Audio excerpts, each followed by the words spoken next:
हफ्ते राजनीतिक हलके में जिस बात की सबसे ज्यादा चर्चा हुई वो राज ठाकरे और उद्धव ठाकरे का साथ आना था। 5 जुलाई को मराठी विजय दिवस रैली में दोनों भाई करीब 20 साल बाद एक मंच पर दिखे। राज ठाकरे ने मतभेद के चलते साल 2006 में अलग पार्टी महाराष्ट्र नवनिर्माण सेना का गठन किया था। हालांकि राज ठाकरे महाराष्ट्र की राजनीति में कुछ खास हासिल नहीं कर सके। वहीं शिवसेना यूबीटी भी बंटवारे के बाद कमजोर है। यही वजह है कि दोनों भाइयों ने मराठी अस्मिता के नाम पर साथ आने का फैसला किया।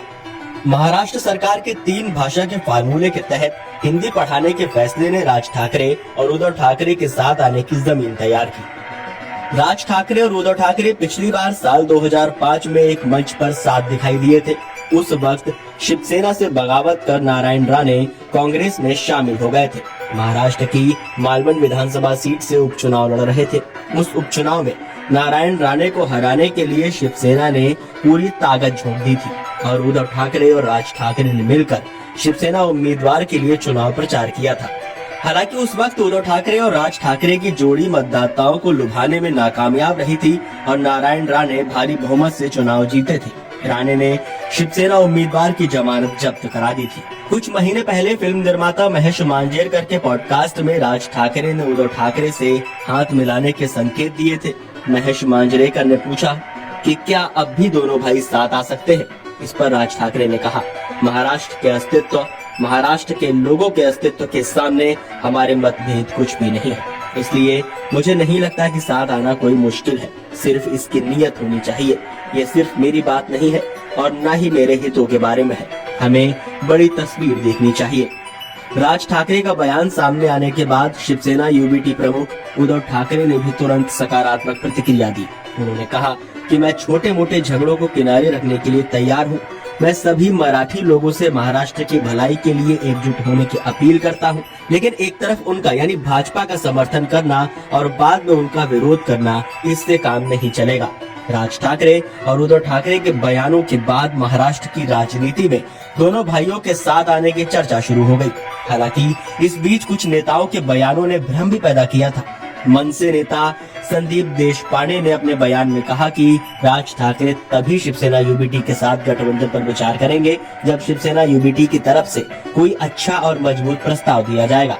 संदीप देशपांडे ने यह भी कहा कि उनकी पार्टी को पहले कई धोखे मिले हैं, इसलिए अब बेहतर प्रस्ताव मिलने के बाद ही गठबंधन पर विचार किया जाएगा।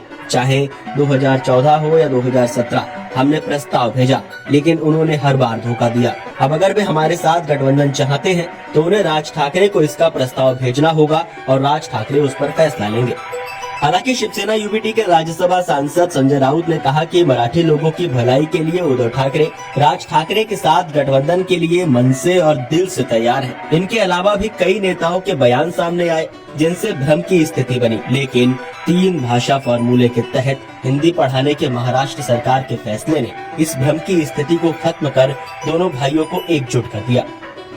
महाराष्ट्र सरकार के 3 भाषा फार्मूले को लागू करने के लिए भाजपा नेतृत्व वाली सरकार ने 16 अप्रैल को सरकारी प्रस्ताव जारी किया, जिसके खिलाफ शिवसेना यूबीटी और मनसे ने विरोध प्रदर्शन किया। विरोध के बाद महाराष्ट्र सरकार ने 17 जून को एक और प्रस्ताव जारी किया, जिसमें हिंदी पढ़ने की अनिवार्यता खत्म कर उसे वैकल्पिक कर दिया गया। हालांकि विरोध नहीं थमा, जिसके बाद 29 जून को सरकार ने सरकारी प्रस्ताव जारी कर 3 भाषा फार्मूले को ही वापस ले लिया। इस पूरे घटनाक्रम ने मनसे और शिवसेना के गठबंधन का आधार तय कर दिया।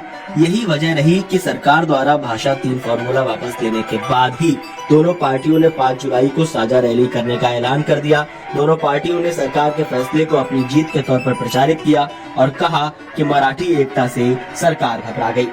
राज ठाकरे और उद्धव ठाकरे के एक साथ आने पर महाराष्ट्र की सियासत में क्या बदलाव हो सकते हैं, आप लोगों को क्या लगता है, हमें कमेंट करके जरूर बताएं।